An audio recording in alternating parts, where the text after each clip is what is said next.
mis on loetelud. HTML-is me saame teha 3 sorti loetelusid.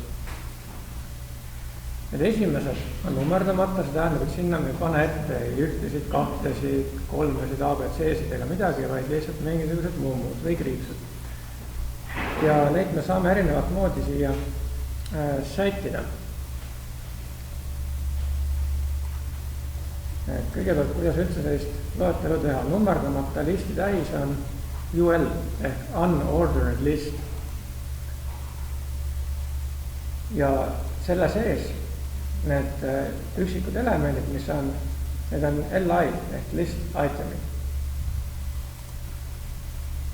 Ja kui tegemist on unordered listiga, siis me saame list itemitele anda teada, missugune mumm seal ees on. Näiteks siin esimesele on öeldud list style type on see atribuut, on öeldud, et oleks disk, see on selline ümmargune. Järgmisel on circle, see on siis sees tühi ring. Siis järgmine võiks olla square, ilmselt ja ongi square. Ja kõige viimasele on antud külge pilt ja square. Siis kui seda pilti siin ei ole, milleks on del 2, näiteks muudan siin selle aadressi ära, siis ilmub see square sinna, mis siis asendab seda pilti, kui millegipärast seda pilti ei näidata.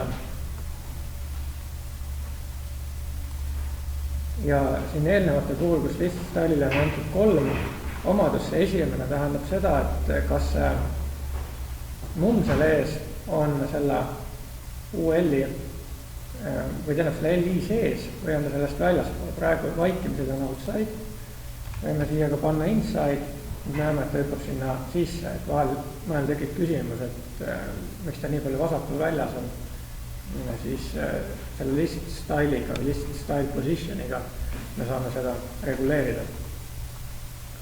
Teine loetelu tüüp on nummerdatud list.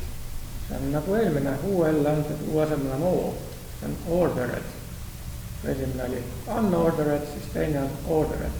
Tähendab, et kõik need elemendid, mis seal loetelu sees on, need on järjestatud. Siin need ongi 1, 2, 3, 5, 6, 7. Ja samuti list style'iga me saame näidata, milline see tähistus seal ees on. Et nüüd me ei pane sinna enam mitte kettaid ja ringe ja ruutusid, vaid nüüd paneme teistsuguse tähistuse. Esimesele näiteks on öeldud decimal leading 0. Ta võib olla ka lihtsalt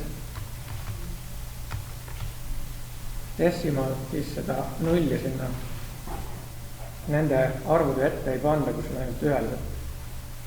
Järgmine on väike selline rooman number, lower rooman, tähendab need väikesed rooma numbrid. Kolmas on upper rooman ja see 4. element, mille ette on kirjutatud kreeka keeles 5, ehk siis, mis ta peaks olema eta, siis see on lower Greek. Ja miks ta on 5 ja mitte 4, sellepärast, et siin HTML-is olen ma kasutanud attribuuti value, millele on antud väärtuseks 5. Ma võin siia panna näiteks 9, ootan, siis juhtub, ma isegi tea, mis tähtsa kreeka keeles on see 9, aga selline see välja näeb. 5. elemendile on öeldud, et oleks ladinakeelne täht, väike täht siis, ja viimasele ladinakeelne suurtäht, upper Latin.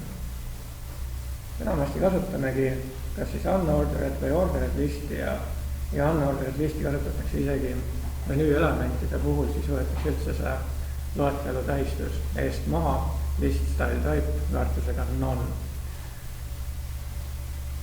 Ja see nummerdatud loetelu on ka veidi kahtlane, et vahel juhtub niimoodi nagu ka tekstitoimetites, et see loetelu ei lähe täpselt nii edasi, nagu vaja oleks, eriti kui seda sinna vahele tavalist lõiku panna.